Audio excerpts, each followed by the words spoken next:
तो चलिए देखते हैं कि क्या हम tan x का अनिश्चित समाकलन निकाल सकते हैं। वीडियो को एक सेकंड के लिए पॉज करिए और सोचिए कि क्या आप इसका अनिश्चित समाकलन निकाल सकते हैं खुद से। चलिए मैं आपकी थोड़ी सी मदद करता हूं। हम यहां पर चाहे तो श्रृंखला नियम यानी चेन रूल की ठीक उल्टी प्रक्रिया अपनाकर ऐसा कर सकते हैं। अब आप ये सोच रहे होंगे कि यहां पर श्रृंखला नियम की उल्टी प्रक्रिया कैसे अपना सकते हैं, यानी रिवर्स चेन रूल कैसे लगा सकते हैं। जबकि रिवर्स चेन रूल तो वहां लगाते हैं जहां पर कोई फलन हो, उसका अवकलज हो और फिर उस फलन के सापेक्ष हम समाकलन कर सकें। जबकि यहां इस व्यंजक में हमें सिर्फ x का टेंजेंट यानी tan x दिख रहा है। तो ये कैसे हो सकता है? अच्छा, मेरे साथ क्या होता है कि जब भी मैं किसी व्यंजक को tan x या cosec x या sec x के रूप में देखता हूं तो मेरी सबसे पहले कोशिश होती है कि इसे साइन या कॉस के रूप में तोड़ लिया जाए, क्योंकि साइन और कॉस के रूप में लिखे गए व्यंजकों को हल करना अपेक्षाकृत थोड़ा आसान होता है। या यूं कहें कि साइन और कॉस वाले व्यंजकों से निपटने के लिए हमारे पास पहले से ही साधन मौजूद है, तो कोई अतिशयोक्ति नहीं होगी। तो अगर इससे यानी tan x को हमें साइन और कॉस के पदों में लिखना हो तो किस तरह से लिखेंगे? ये हो जाएगा साइन x बटे कॉस x dx। तो क्या इसी को और सरल करके हम कुछ इस तरह से लिख सकते हैं? साइन x गुणे 1 बटे कॉस x dx।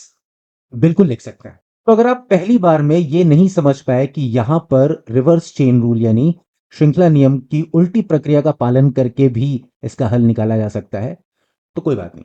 आप यहां पर वीडियो को एक बार फिर से पॉज करिए, रोक के, और दोबारा सोचने की कोशिश करिए कि क्या यहां पर रिवर्स चेन रूल लगाया जा सकता है और मैं आखिरकार क्यों हर बार इसकी बात कर रहा हूं। आइए समझते हैं। अच्छा, अगर मैं आपसे कहूं कि 1/x dx के अनिश्चित समाकलन का मान क्या होगा, तो आप तुरंत जवाब देंगे कि इसका मान होगा x के निरपेक्ष मान के प्राकृतिक लघुगणक यानी ln mod x धन c के बराबर। अब अगर मैं आपसे पूछूं कि f प्राइम x गुणे 1/fx dx के अनिश्चित समाकलन का मान क्या होगा, तो इसके मान को ज्ञात करने के लिए हम इसमें लगा देंगे रिवर्स चेन रूल, क्योंकि ये पूरा व्यंजक रिवर्स चेन रूल की शर्तों को पूरा कर रहा है। कैसे पूरा कर रहा है? क्योंकि यहां पर हमारे पास एफ एक्स है, 1/f(x) है, और इसमें इसी के अवकलज यानी एफ प्राइम एक्स का गुणा हो रहा है। तो यहां पर हम एफ एक्स के सापेक्ष समाकलन ज्ञात कर सकते हैं। इसका मतलब यहां पर रिवर्स चेन रूल लगा सकते हैं, और ये रूल या नियम लगाने पर इसका मान कितना आ जाएगा?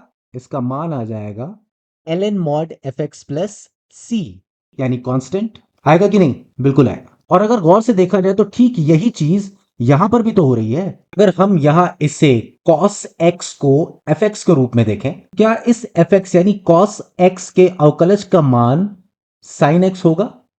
मैं मानता हूं कि cos x के अवकलज का मान ऋण sin x होता है, तो क्या हम इस sin x को ऋण sin x के रूप में नहीं बदल सकते? बिल्कुल बदल सकते हैं। कैसे? अगर हम यहां पर समाकलन के चिन्ह के बाहर ऋण का चिन्ह लगा दें तो ये ऋण और ऋण दोनों मिलकर धन हो जाएंगे और इस पूरे व्यंजक के चिन्ह पर कोई प्रभाव नहीं पड़ेगा। ऐसे में ये पूरा minus sine x F prime x को दर्शाता है कि नहीं दर्शाता है? बिल्कुल दर्शाता है। तो अब अगर हमने इस पूरे व्यंजक पर रिवर्स चेन रूल लगाया तो उसका मान क्या आ जाएगा? fx के निरपेक्ष मान का प्राकृतिक लघुगणक यानी ln mod cos x, क्योंकि यहां पर cos x किसके रूप में है? fx के रूप में, तो हमने fx की जगह cos x रख दिया। और फिर हमेशा की तरह इसमें हम एक संभावित स्थिरांक यानी कांस्टेंट को भी जोड़ देंगे।